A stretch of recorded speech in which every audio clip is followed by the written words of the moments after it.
Eu matei o amor que sentia por eles no instante em que a chave da porta girou nas minhas costas, selando o meu exílio de uma casa que eu havia construído tijolo por tijolo com o suor dos meus dias intermináveis. Meus pais, aqueles que deviam ser o meu porto seguro, trocaram-me pela filha pródiga, a dourada, como sussurravam os vizinhos de Alfama, porque ela pescava os olhos azuis e prometia um futuro de Instagram que nunca chegaria. E o pior? Eu paguei tudo, cada hipoteca, cada reparo, cada fatura de luz que iluminava as noites em que eles me ignoravam como se eu fosse o fantasma da família, invisível até ao dia em que me tornaram o bode expiatório perfeito. O sol de Lisboa entrava pelas janelas empoeiradas da cozinha, pintando listras douradas no chão de azulejos rachados, como se o Tejo lá embaixo estivesse a tentar invadir a nossa casa para lavar as mentiras acumuladas. Eu estava de pé junto ao fogão, mexendo o arroz de marisco que a minha mãe tanto adorava, o cheiro de coentros frescos e camarões salteados preenchia o ar, um ritual que eu repetia todas as sextas-feiras desde os 18 anos, quando comecei a trabalhar na fábrica de conservas do cais. Aos 32, ainda o fazia, porque era a única forma de os ver sorrir, mesmo que só por uma hora. O meu pai, o João, um antigo pescador reformado com mãos calejadas que agora passavam mais tempo no copo de aguardente do que no jornal, resmungava algo sobre o Benfica perder mais um jogo. A minha mãe, a Maria, tecia crochê no canto, os olhos fixos nos novelos de lã como se eles pudessem desfazer os nós da nossa vida precária. Filha, passa o sal, disse ela, sem levantar a vista. Eu obedeci, como sempre. Era o meu papel, a invisível, a que consertava tudo sem que ninguém notasse.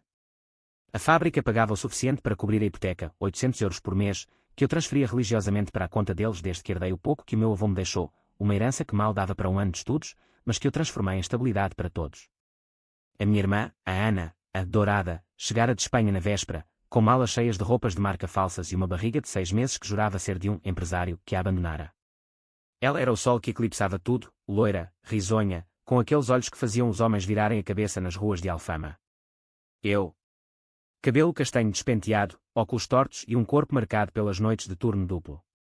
Ninguém pescava para mim, exceto os colegas de trabalho que me chamavam de a máquina incansável. O jantar começou como sempre, pratos fumegantes, vinho tinto barato de Adão, conversas sobre o preço do peixe que subia mais que o ordenado mínimo. A Ana dominou a mesa em minutos. Mãe, em Madrid, comíamos paella com azeite de trufas. Aqui é tão autêntico.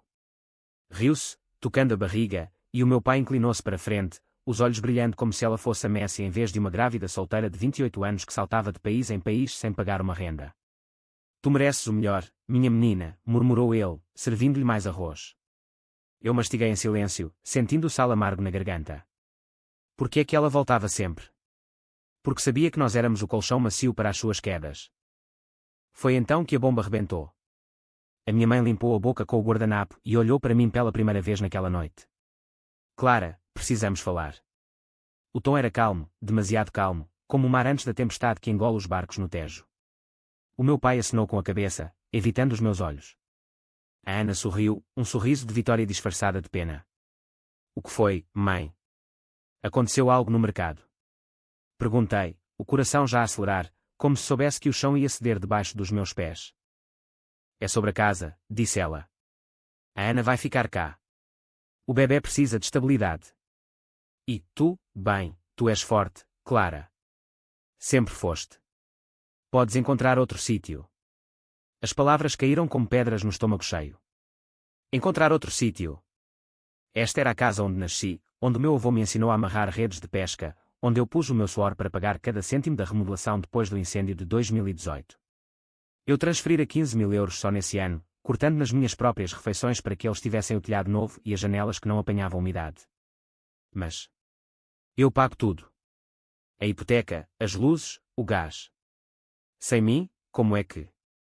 O meu pai interrompeu, a voz rouca de vergonha mal disfarçada. A Ana vai ajudar. Ela tem planos. Vai abrir um salão de beleza aqui embaixo, no resto do chão. Vai ser bom para todos. Bom para todos. Rime, um riso seco quicou na cozinha como um tiro. A Ana ia abrir um salão. Com que dinheiro?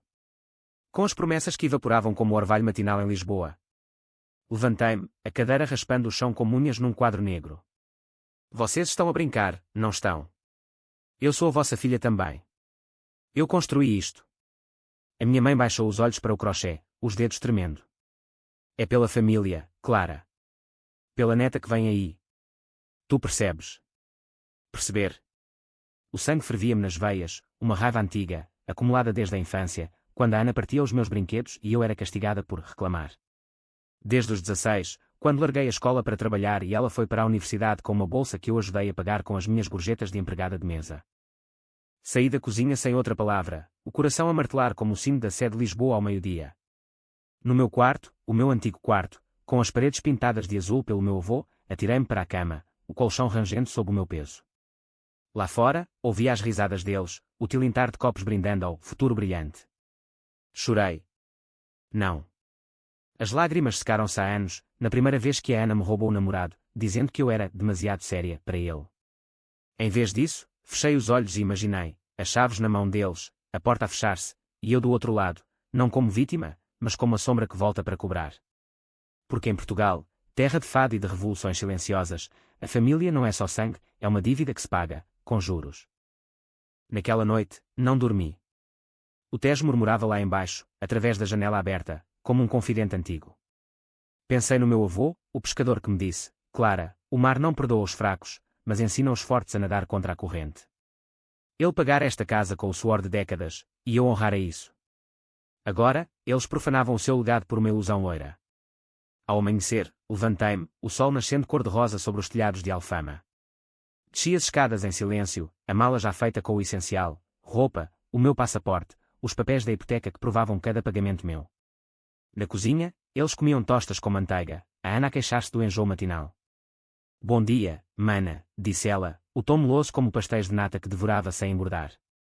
Ignorei-a, olhei para os meus pais. Quero os papéis da casa. Todos. O meu pai engasgou-se com o café. Para quê?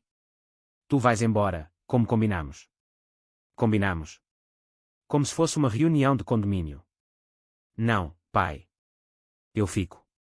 Mas a partir de hoje, a casa é minha. Legalmente. Mostrei-lhes o envelope que preparara na noite anterior, cópias dos extratos bancários, o testamento do avô que me nomeava herdeira principal, as transferências que provavam que 90% do valor da casa saíra do meu bolso. A minha mãe empalideceu, o crochê caindo no chão. Clara, isso é chantagem. Gritei de riso, agora sim, um riso genuíno e cortante. Não, mãe. Isso é justiça. Vocês querem a casa para a vossa princesinha. Paguem-na. Ou saiam. O silêncio que se seguiu foi ensurdecedor, quebrado só pelo choro distante de uma gaivota no Tejo. A Ana olhou para mim, os olhos azuis estreitados pela primeira vez. Tu és egoísta, Clara. O bebé precisa. O bebé precisa de uma tia que não seja uma mentirosa crónica, cortei. E tu, mana, precisas de aprender que o mundo não te deve nada. Saí para o terraço, o ar fresco de manhã carregado de cheiro a pão fresco das padarias de Alfama. Dali, via as ruas estreitas onde crescera, as mulheres a pendurar roupa nas varandas, os homens a jogar dominós nas esplanadas. Lisboa, a minha cidade, que me ensinara a ser dura como o calcário das calçadas. Eles podiam expulsar-me, mas não me quebrar. Não sem luta. Os dias seguintes foram um bailado de tensão, como o fado que ecoava das tabernas vizinhas à noite. Eu continuava a trabalhar, turnos de 12 horas na fábrica, enlatando sardinhas que fediam a mar e a saudade, mas agora com um fogo no peito que me impedia de sentir cansaço. Em casa, a frieza era palpável, o meu pai evitava-me, bebendo mais do que o costume, a minha mãe cozinhava porções menores para mim, como se eu fosse uma hóspede indesejada, a Ana pavoneava-se pelo resto de chão vazio, planeando o salão com chamadas para amigas em Espanha que nunca respondiam. Eu via tudo, as mensagens no telemóvel dela para um investidor que pedia fotos em troca de promessas vazias, os olhares que trocava com o vizinho do andar de cima, o viúvo Ricardo, que de repente começou a aparecer com ferramentas para ajudar nas remodelações. Uma noite, após um turno exaustivo, cheguei a casa e encontrei-os reunidos na sala, vozes baixas como conspiradores. Espiei pela porta entreaberta, a Ana chorava nos braços da mãe, dizendo que eu era uma ditadora, que o stress ia a fazer perder o bebê. O meu pai assentia, a mão no copo. Temos de a pôr fora, Maria. Por bem ou por mal? O meu coração parou. Por mal? O que significava isso nesta casa onde o mal sempre fora disfarçado de amor? Recuei para o meu quarto, trancando a porta. Naquela noite, pesquisei no telemóvel, leis de despejo em Portugal, direitos de herdeiros, formas de provar fraude em transferências bancárias. O sono veio aos bocados, interrompido por sonhos onde eu afogava a Ana no Tejo, as águas escuras engolindo o seu ouro falso. Ao fim de semana, o inevitável aconteceu. Voltei do mercado, sacos cheios de peixe fresco e legumes do mercado da Ribeira, porque mesmo no inferno, eu cozinhava, e a porta estava trancada. Bati, chamei. Nada. Do outro lado, ouvi a voz da minha mãe: vai-te embora, Clara. É melhor assim. O pânico subiu como a maré alta. Usei a chave de reserva, a que guardava para emergências, e entrei num caos controlado, as minhas coisas empilhadas no corredor, malas abertas como feridas, roupas atiradas ao monte. A Ana estava no sofá, a barriga proeminente, fingindo surpresa.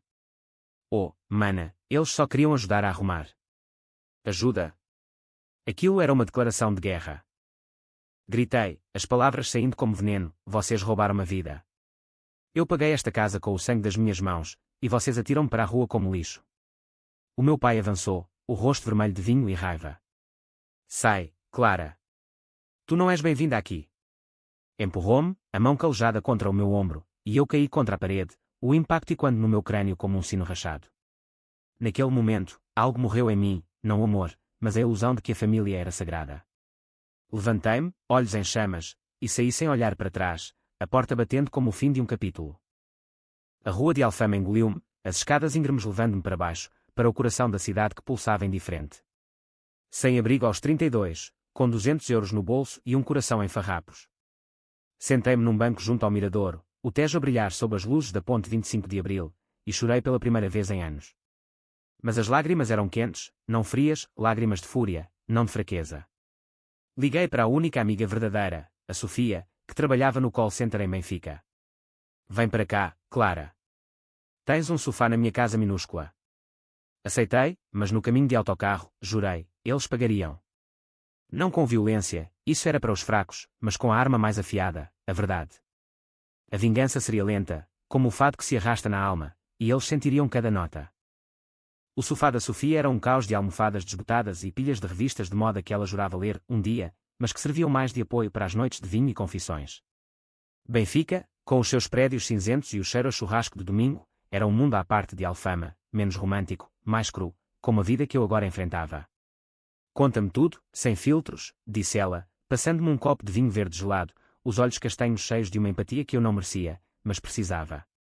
Contei, as palavras saindo engolfadas, como o rio Tejo em cheia, a casa, os pagamentos, a Ana com a sua barriga de troféu, o empurrão do meu pai que ainda doía no ombro. Sofia ouviu, fumando um cigarro atrás do outro, o fumo dançando no ar abafado do apartamento. Cabrones, murmurou ela por fim. Mas tu és mais forte que isso. O que vais fazer? Fazer. Naquela primeira noite, nada além de sobreviver. Arranjei um quarto partilhado num hostel perto do Rossio por 15 euros a noite, usando o que restava da minha conta poupança, irónico, pois era lá que guardava o dinheiro para o futuro da família. O hostel era um ninho de mochileiros australianos e casais franceses, rindo alto nos corredores enquanto eu me encolhia na cama de beliche superior, o colchão fino rangendo com cada virar. O sono era um luxo, em vez disso, planeava. De dia, continuava no trabalho, o chefe, o Sr. Manuel, um lisboeta de meia-idade com bigode grisalho, deu-me folga por razões pessoais, mas eu recusei. Trabalho é o que me mantém sã, disse-lhe, e era verdade. As linhas de produção, o zumbido das máquinas enlatando atum, davam-me ritmo, um pulso mecânico para o caos na minha cabeça. Mas a mente era um labirinto de sombras. De noite, no quarto escuro, revivia cada momento, o riso da Ana no jantar, o aceno cúmplice dos meus pais, a porta a fechar-se. Perguntava-me, quando é que começou? Na infância, talvez, quando a Ana nasceu e eu, aos 5 anos, passei de centro do mundo à periferia. Lembro-me de partilhar o meu urso de peluche favorito e ela rasgá-lo com as unhas minúsculas, e a minha mãe a consolar ela, dizendo que bebés fazem isso. Aos 12, quando ganhei o prémio de poesia na escola, um soneto sobre o Tejo que o professor elogiou como alma portuguesa, e a Ana, aos 4, desenhou um rabisco que eles emolduraram na sala como obra de arte genial. Eu era a prática, ela o sonho, eu o alicerce, ela o ornamento. E agora, o ornamento precisava de um palácio, e o alicerce era descartável. Comecei a investigar. No meu intervalo de almoço, sentava-me no café da esquina da fábrica, um buraco com mesas de fórmica e café requentado, e navegava no telemóvel. Procurei registros de propriedade, a casa de Alfama estava no nome dos meus pais, mas os pagamentos da hipoteca, todos documentados nos extratos que copiara antes de sair, provavam a minha contribuição. Em Portugal, isso contava como enriquecimento sem causa. Consultei fóruns online, grupos de Facebook de mulheres divorciadas e deserdadas que partilhavam histórias semelhantes. A minha cunhada ficou com tudo porque engravidou do amante. Os pais preferem o filho pródigo ao que trabalha. Encontrei um advogado barato em Belém, o Dr. Fernandes, que topou comigo num café à beira do mosteiro, o vento do Tejo agitando os guardanapos. Tem um caso sólido, Sra. Clara, disse ele, os óculos escorregando no nariz aquilino. Mas vai custar tempo e lágrimas. Quer processá-los por restituição. Processá-los. A palavra pairou no ar como o cheiro de pastéis de nata da confeitaria vizinha. Queria. Sim, mas não só isso. Queria que sentissem o vazio que me infligiram, que vissem a minha casa, desmoronar não por força, mas por verdade. Quero mais que dinheiro, respondi. Quero que paguem com a vergonha. Ele riu, um riso seco de quem via casos como o meu todas as semanas. Então, vingança portuguesa, lenta e poética. Comece por cortar o oxigênio. Para as transferências. Exponha as mentiras. Cortei as transferências nessa semana. O banco confirmou, mais 800 euros retidos. Liguei para a minha mãe do número da Sofia, bloqueado o meu antigo, e ouvi o pânico na voz dela. Clara. Onde estás? A luz vai ser cortada.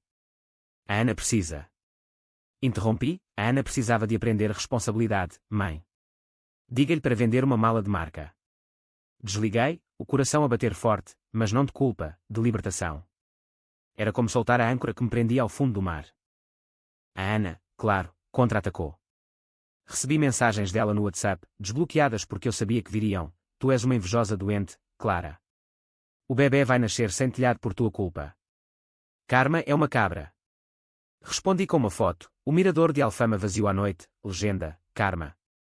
Ele mora aqui. Visita-o. Bloqueei-a. Mas as sementes da dúvida plantavam-se. E se o bebê fosse inocente? E se eu me tornasse o monstro da história?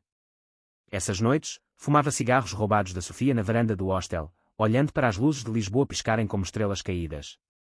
A cidade, com os seus tram 28 rangentes e os artistas de rua a tocarem guitarra, sussurrava, tu não és monstro. És sobrevivente. Encontrei trabalho extra, limpezas noturnas no hotel no Chiado, esfregando chãos de mármore até brilharem como o ego da Ana. O dinheiro pingava, 50 euros por noite, suficiente para um quarto melhor num apartamento partilhado em Moraria, com uma senhora idosa chamada Dona Rosa que cozinhava sopa de couve para mim e contava histórias de Salazar como se fossem fados românticos. A família é como o vinho, menina, alguns envelhecem mal, disse ela uma noite, os olhos enrugados brilhando à luz da lamparina. Ri-me, pela primeira vez em semanas. Dona Rosa tornou-se o meu porto improvável, com o seu gato gordo e as novelas na TV que víamos juntas, rindo das tramas exageradas que pareciam cópias da minha vida. Mas a raiva crescia, alimentada por ecos. Um dia, no trabalho, ouvi o Sr. Manuel falar ao telefone. Sim, a tua irmã está grávida. Parabéns. A minha Clara. Ela é a rocha da família. A rocha. Sim, até ser esmagada. Na pausa, liguei para o Dr. Fernandes, avance com o processo. Mas discretamente. Quero que eles soem primeiro. Ele enviou papéis, intimação para devolução de 45 mil euros em contribuições comprovadas. Enviados por correio registado para Alfama. Imaginei a cara deles ao abrirem o envelope, o selo oficial como uma sentença de fado. Enquanto isso, a Ana postava no Instagram, stalky de uma conta falsa, fotos da barriga em poses angelicais, a casa de fundo com filtro dourado, legendas como bendita seja a família que me acolhe 2 corações grávida em Lisboa. Comentei anonimamente, a família que constrói ou a que rouba. Ela apagou, mas o veneno espalhou-se. Vi likes de amigos comuns, whispers nos comentários. O salão. Um cartaz rabiscado na janela do resto chão, prometendo beleza acessível, mas sem clientes. O Ricardo, o vizinho, aparecia nas stories dela, ajudando com caixas vazias. Uma tarde chuvosa, voltei à Alfama. Não para confrontar, mas para observar. Escondida num café com capuz, vi o meu pai a sair de casa, o rosto envelhecido 10 anos em 2 semanas, a caminho da taberna. A minha mãe pendurava roupa na varanda, os ombros curvados como se carregasse o peso do Tejo. A Ana, inchada agora, gritava ao telefone, onde estás, amor? O bebê chuta. Mentiras. Sempre mentiras. Saí antes que me vissem, o coração apertado não por piedade, mas por uma tristeza profunda, como é que o amor se torce assim? Em Portugal, onde a saudade é religião, como se esquece o sangue partilhado. De volta à moraria, Dona Rosa esperava com chá de camomila. Vingança não cura, menina. Mas justiça limpa a alma. Concordei, mas no escuro do quarto, planeava o próximo passo, contactar o Ricardo. Não por ciúme, Deus me livre, mas porque via nas stories como ele olhava para ela, um homem solitário atraído pelo brilho falso. Uma mensagem anônima, pergunta a Ana sobre o empresário de Madrid. Ela coleciona corações partidos. Enviada.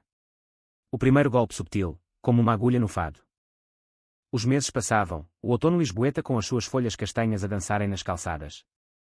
O processo legal avançava, audiência marcada para janeiro, no Tribunal de Lisboa. Eu engordei 1 quilo com as sopas da Dona Rosa, mas emagreci na alma, mais leve, sem o peso da culpa. O trabalho na fábrica promovia-me a supervisora, o Sr. Manuel dizendo, tu mereces, Clara. És a que aguenta. Aguentava, sim. Mas agora, contra-atacava. O inverno chegou a Lisboa como um manto cinzento, o Tejo enevoado e as ruas de Alfama escorregadias com chuva fina que penetrava os ossos.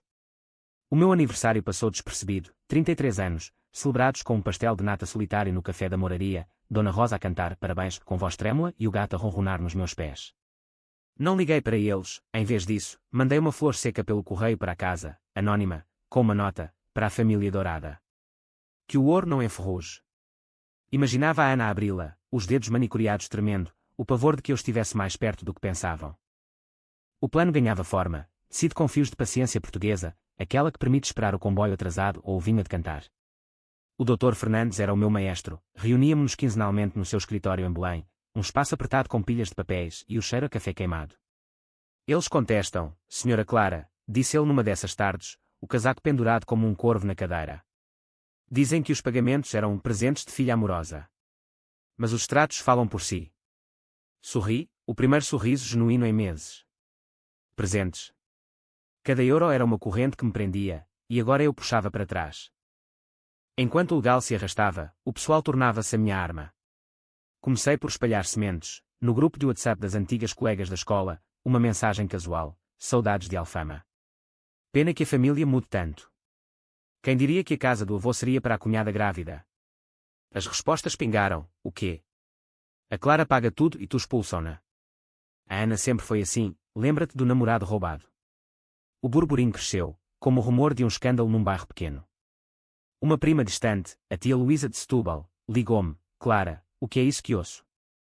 Os teus pais loucos. Contei a versão editada, sem ódio, só fatos crus, e ela prometeu vir à audiência como testemunha. A Ana, sentindo o cerco, tentou o drama. Um dia, apareceu no meu trabalho, o rosto inchado, a barriga de 8 meses como escudo. Os colegas pararam a linha de produção, olhos curiosos. Clara, por favor. Volta. O pai está doente, o coração. Mentira.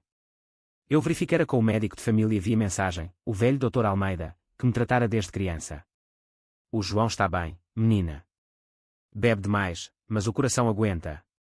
Olhei para ela, os olhos azuis agora vermelhos de choro fingido. Diz ao pai para parar de beber a minha herança. E tu, Ana, para de usar o bebê como bilhete de entrada. Ela recuou, murmurando, monstro, mas eu via o medo, o salão estava vazio, cartazes a pelar na janela, e o Ricardo parara de aparecer nas stories. Naquela noite, em casa com Dona Rosa, confessei a dúvida que me roía, e se eu estiver errada? E se o bebê sofrer? Ela pegou-me na mão, as veias salientes como rios secos. O sofrimento ensina, Clara. Tu aprendeste. Deixa-os aprenderem.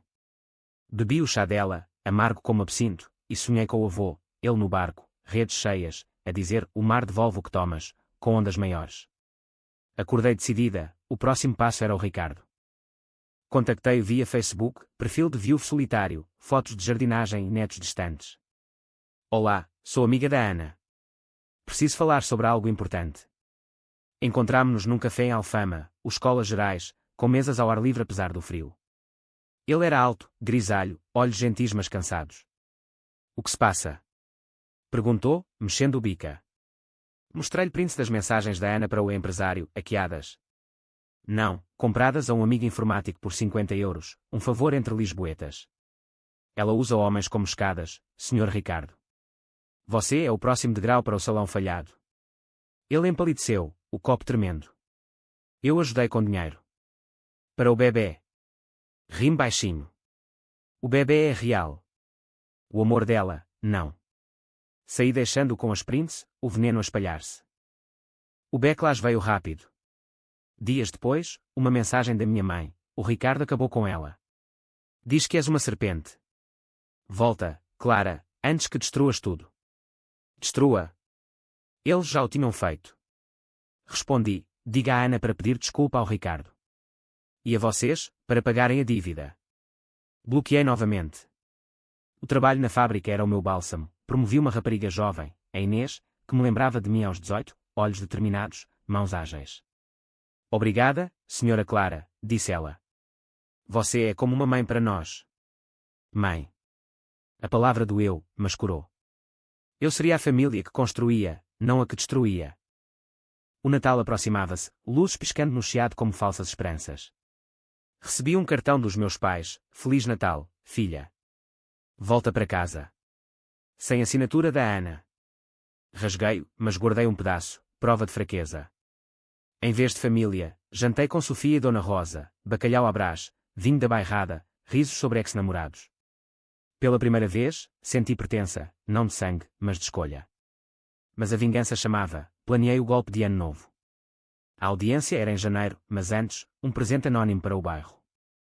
Contratei um grafiteiro local, 100 euros, pago em prestações, para pintar na parede em frente à casa, a casa do avô, paga pela filha esquecida. Justiça em Alfama. Discreto, poético, como um fado grafitado. No dia 31, vi de longe, os vizinhos a cochichar, a Ana a tentar limpar com um pano, o meu pai a baixar a cabeça na janela. O Tejo Faira que se explodiram, cores no céu negro, e eu sorri no escuro do miradouro. Ano novo, o início da conta regressiva. Os dias de janeiro trouxeram geada rara a Lisboa, o ar cortante como as minhas resoluções. O tribunal ficava num prédio austero no Cais do Sodré, cheiro a papel velho e desinfetante. Cheguei cedo, fato simples comprado na Zara em segunda mão, cabelo preso num coque severo.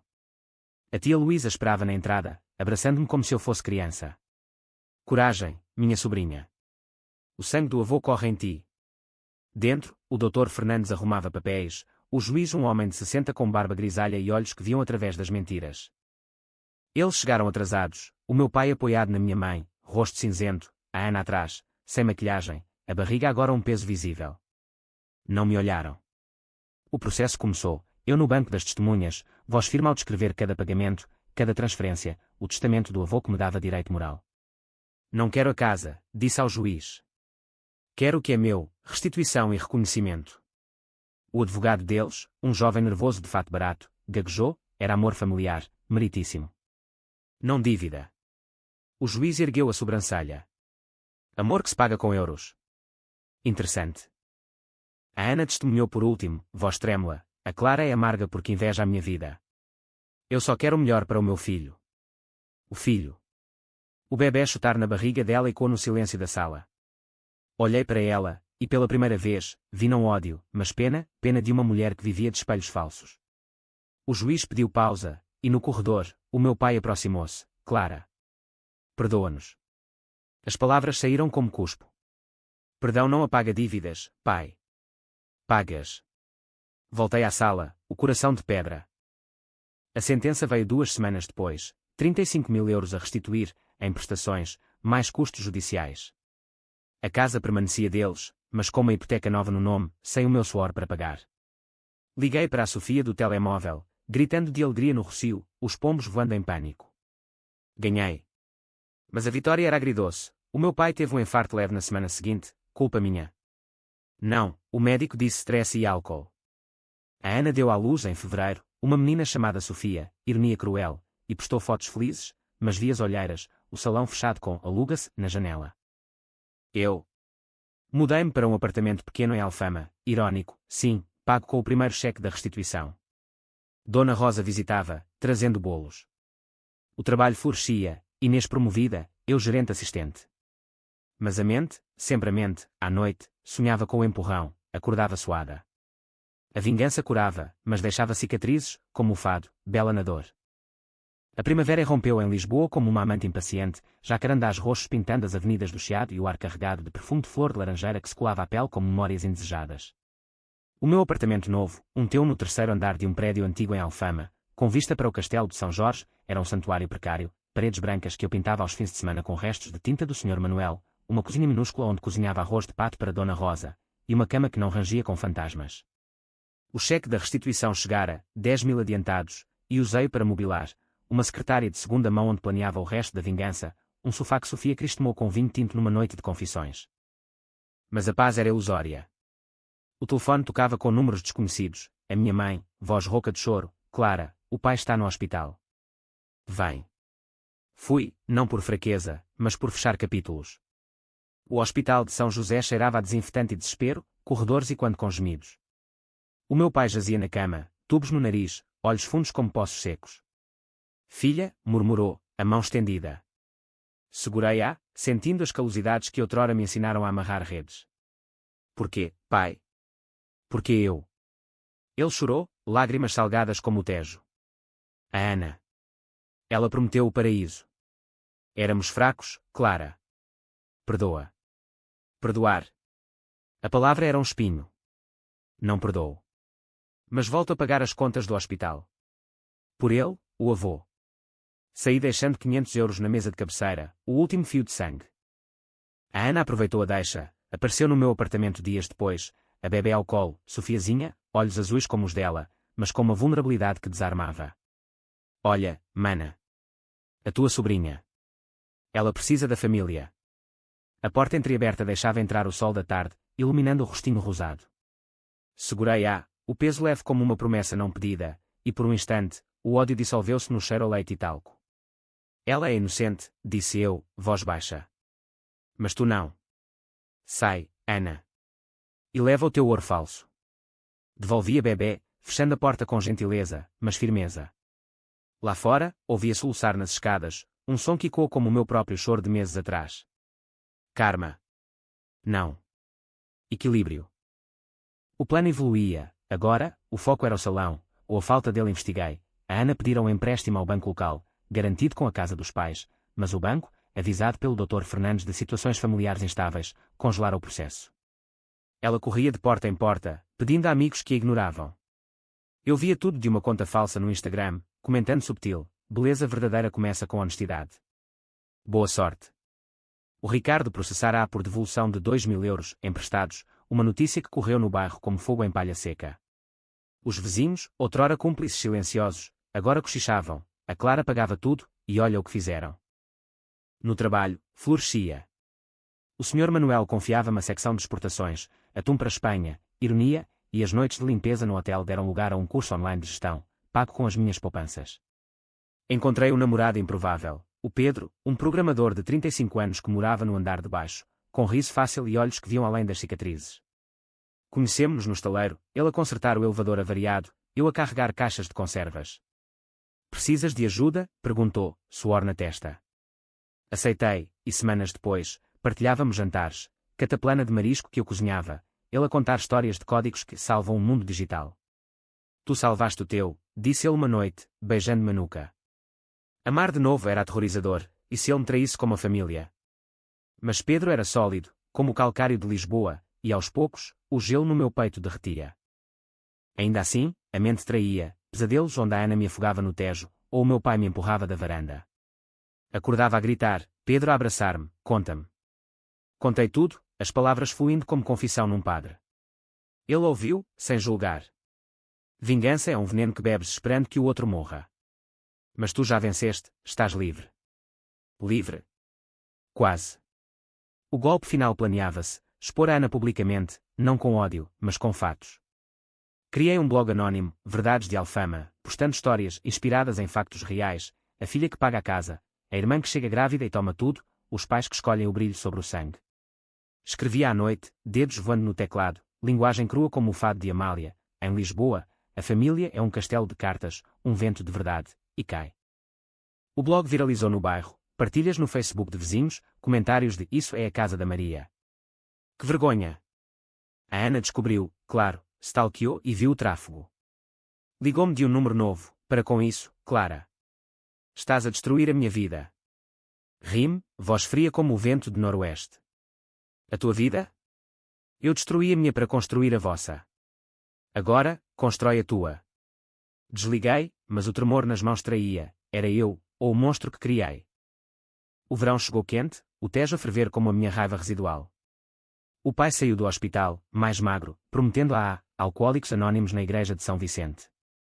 A mãe visitava-me às escondidas, trazendo empadas de bacalhau embrulhadas em papel pardo. Sinto falta de ti, filha. Sentia. Ou sentia falta do meu dinheiro. Aceitei as empadas, mas não o abraço. Mãe, a confiança é como o azulejo, racha uma vez, e nunca mais é inteiro. Ela chorou, saindo com os ombros curvados. Pedro propôs uma viagem, Sintra, 2 dias em hotéis com vista para o Palácio da Pena. Aceitei, e lá, sob as névoas mágicas, fizemos amor pela primeira vez, lento, exploratório, como descobrir um mapa antigo. Amo-te, sussurrou ele, e eu acreditei, pela primeira vez em anos. Mas no regresso, o bloco chamava, um poço final planeado, com provas, extratos redigidos, nomes trocados por iniciais. A dívida familiar, quando o ouro enfraquece o sangue. Publiquei numa sexta-feira à noite, o bairro a ferver com o fim de semana. O backlash foi imediato, a Ana confrontou os pais, gritando na rua, ouvi de uma vizinha, acusando-me de bruxaria digital. O meu pai caiu de novo, desta vez um desmaio alcoólico, e a mãe ligou em pânico, Clara, para. Ele vai morrer. Fui ao hospital, encontrando-o lúcido pela primeira vez. Acabei com ela, filha. Mandei a Ana embora. O salão. Fechado. Ela foi para a mãe dela em Espanha, com a Sofiazinha. O quarto cheirava a antisséptico, mas o ar limpava-se. E agora, pai? Perguntei, sentando-me ao lado. Agora, pagamos. E pedimos perdão. As lágrimas dele molharam o lençol, e as minhas, raras, juntaram-se. Saí do hospital com o peito leve, como se o teste tivesse lavado a sujeira. O blog. Apaguei-o, deixando só o poço final como epitáfio. Pedro esperava em casa com jantar, sardinha assada, salada de tomate. Acabou? Perguntou. Quase, respondi, beijando-o. A vingança fora doce, mas o perdão, o meu, não o deles, era o verdadeiro troféu. O outono regressava a Lisboa com um sussurro amargo, folhas de castanheira a crunchar sob os meus sapatos nas calçadas de Alfama enquanto caminhava para o antigo mercado. O pai melhorara, alta dada, mas com dieta rigorosa e reuniões semanais na igreja, e as prestações chegavam pontualmente, 500 euros por mês, diretamente para a minha conta, como gotas de chuva a encher um balde seco. Não era só dinheiro, era admissão de culpa, silenciosa como o fado que Dona Rosa punha nos giradiscos aos domingos. Ela morrera em agosto, um enfarte discreto enquanto via a novela, o gato a miar na varanda vazia. O funeral fora simples, igreja de Santa Engrácia, cheiro a cera e rosas, e herdei o apartamento dela em Moraria, vendendo-o para comprar ações numa startup de conservas sustentáveis. Para o teu futuro, menina, sussurrara ela no leito de morte, apertando a minha mão. O futuro, pela primeira vez, era meu. A Ana mandara uma carta de Espanha, envelope cor-de-rosa, letra floreada como as mentiras dela. Clara, perdoa-me. O bebê chora por ti. Volto em breve, para consertar. Consertar. Rime, queimando a carta na pia, as chamas dançando como fantasmas libertados. Ela postava de Madrid, fotos com a Sofiazinha em parques ensolarados, legendas sobre novos começos, mas vi os comentários, onde está a mana de Alfama? Drama familiar. O ouro dela opacava, e eu, da sombra, sorria. Pedro e eu estávamos sólidos, noivos agora, um anel simples de prata com uma pedra do Tejo, planeando um casamento pequeno na Sé, com o Sr. Manuel como padrinho e a Inês como dama de honor. Quero filhos, disse ele uma noite, deitados na cama com vista para o castelo iluminado. Comigo? Perguntei, o medo antigo subindo como maré. Contigo. Sempre. Mas a mente, traiçoeira, revisitava as fissuras. Num jantar de família, o primeiro desde o caos, no restaurante do Cais, cheiro a grelhados e sal marinho, o pai ergueu o copo, à Clara, a nossa rocha. A mãe acenou, olhos úmidos, mas evitei o brinde. Rocha. Ou prisioneira. O silêncio caiu como rede no mar. Falei, voz baixa mas afiada, vocês escolheram o brilho dela sobre mim. Agora, vivo sem vocês. Mas o pai. O pai merece uma segunda chance. Abracei-o, sentindo os ossos frágeis sob a camisa, e saí cedo, deixando-os com a conta, a minha última dádiva, ou talvez o último teste. O trabalho explodia, a startup onde investira contratou-me como consultora, viagens a Setúbal para negociações com pescadores, o sal no ar a lembrar o avô. Encontrei num sonho, no barco, Redes cheias, orgulho, Clara. A vingança foi o teu anzol, mas o amor é o peixe. Acordei chorando, mas de alívio. O casamento foi em junho, sol dourado sobre a sé, Pedro de fato cinzento, eu num vestido branco simples de renda alentejana. A Ana não veio, convite enviado, mas silêncio, mas a Sofiazinha mandou uma foto via prima, dentinhos a nascer, olhos curiosos. Guardei-a na carteira, um talismã. A gravidez veio em setembro, um teste positivo no batrume do Chiado, lágrimas mistas com riso enquanto Pedro dançava pela sala. Um rapaz ou rapariga? Como o avô? Perguntou ele. Como eu, forte. Mas o passado espreitava, a mãe ligou, voz trêmula, grávida. Deixa-nos ajudar, como tu ajudaste. Ajuda. Agora, era tarde. Obrigada, mãe. Mas eu cuido da minha família. Desliguei, mas convidei-os para o batizado, neutro, como um fado sem dor. O batizado foi na igreja do avô, em Alfama, o bebé, o menino, o Tomás, olhos castanhos como os meus, choramingando no batistério de mármore. O pai segurou, lágrimas escorrendo, és avô, João. Ele acenou, voz embargada, melhor que eu, Clara. Prometo. A Ana apareceu na última hora, de Espanha, magra e sem brilho, a Sofiazinha de mão dada. Parabéns, mana. Abraçámo-nos, rígidas como estátuas, mas pela criança. Cuida dela, sussurrei. Não como eles cuidaram de mim. Ela acenou, olhos baixos. A vida assentava, Tomás a engatinhar no tapete de sisal, Pedro a programar no home office, eu a gerir a fábrica com mão de ferro suave. Mas à noite, no silêncio, questionava, a vingança valera. Cicatrizes sim, confiança frágil, amor condicional, mas também força, uma mulher que não se quebra, que constrói impérios de conservas e famílias de escolha. O Tejo fluía lá embaixo, indiferente, levando segredos para o mar. Um dia, visitei a casa antiga, agora alugada a um casal jovem, risos e quando no terraço. Toquei a porta, memória tátil, e parti. O ciclo quebrara. O inverno de 2026 trouxe geadas precoces a Lisboa, o Tejo congelado em bordas como o meu coração outrora, mas agora derretendo em rotinas quentes, Tomás a dar os primeiros passos na sala, cambaleando para os meus braços com riso gorgolejante, Pedro a cozinhar francesinha mal amanhada que devorávamos à mesa de madeira gasta. A fábrica expandira, uma linha nova para exportação para o Brasil, e eu viajava menos, delegando na Inês, agora gerente plena, olhos brilhando com o orgulho que eu sentira aos 18. Obrigada por acreditar em mim, Clara, disse ela no almoço no Time Out Market, o cheiro a bifanas misturando-se ao bulício. Acreditei em nós, respondi, brindando com sumo de maracujá. Nós, as invisíveis que se tornam visíveis. Os pais visitavam mensalmente, almoços tensos no meu apartamento, a mãe a trazer crochê para o Tomás, o pai sóbrio há 6 meses, contando histórias do mar sem o véu do álcool. Lembro-me de ti pequena, Clara, a puxar redes comigo, disse ele uma tarde, o sol filtrando pelas cortinas de linho. Eras a minha capitã. Capitã. A palavra curou uma ferida antiga, e abracei-o, sentindo o peito subir e descer ritmado. A mãe chorava baixinho na cozinha, lavando louça, perdemos-te, mas ganhámos de volta. Não ganzámos, reconquistámos, com paciência e prestação. A Ana regressara a Portugal em permanência, alugada num T0 em Barro Alto, trabalhando como manicure num salão de verdade, unhas simples, sem ouro falso. A Sofiazinha, agora com 2 anos, chamava-me Tia Quá, tropeçando nas sílabas enquanto brincava com Tomás no parque de Eduardo VII, baloiços rangendo sob o céu de outubro. Ela mudou, disse a Ana uma vez, sentadas num banco, o vento agitando as folhas. A gravidez, o escândalo. Ensinou-me. Olhei para ela, os olhos azuis agora cansados, mas honestos. Bom. Mas não perdoou tudo. Só o suficiente para as crianças. Abraçámo-nos, breve como um fado curto, e parti com Tomás ao colo, o peso dele ancorando-me ao presente. Pedro e eu casámos de novo, votos renovados numa escapadela à Évora, o Alentejo dourado sob o sol poente, vinho tinto e queijo de serpa selando promessas. Para sempre, murmurou ele, anel no dedo. Para sempre, em Portugal, onde o tempo é cíclico como as marés, era possível. O blog. Esquecido, mas o legado vivia, mulheres no bairro a contactarem-me, o teu post salvou-me, Clara. Processa os meus sogros. Tornei-me mentor informal, cafés no Rocio cheios de confissões, como fazes para não odiar? Resposta, odiar consome. Construir liberta. O avô visitava em sonhos menos, mas numa noite de tempestade, trovões ribombando sobre o castelo, ele apareceu claro, a casa era pedra, Clara. Tu és o rio que a molda. Acordei em paz, o Tomás dormindo ao lado, respiração suave.